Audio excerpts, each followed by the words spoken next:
sessizlik, qırıq nəğmələr. Ürəyim bir yandan səni çağırır, bir yanda içimdə susan kəlmələr.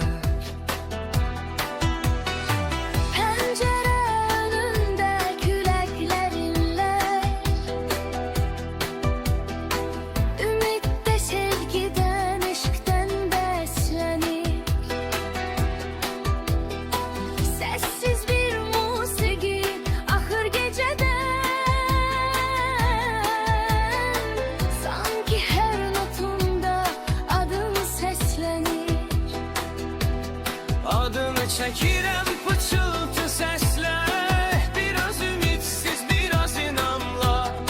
Elə bilirəm ki gəlirsən bir an, tələsik döyünür qəlbim bu anlar.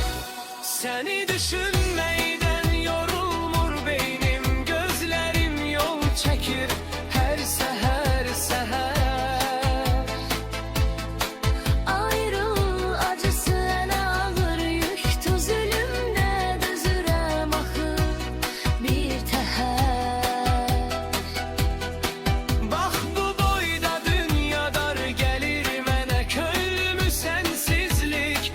Yaman üzür,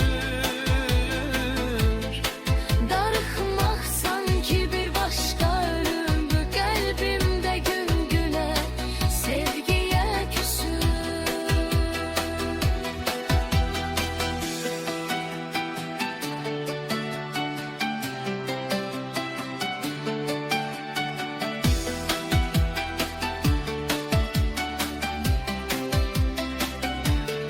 adını çəkirəm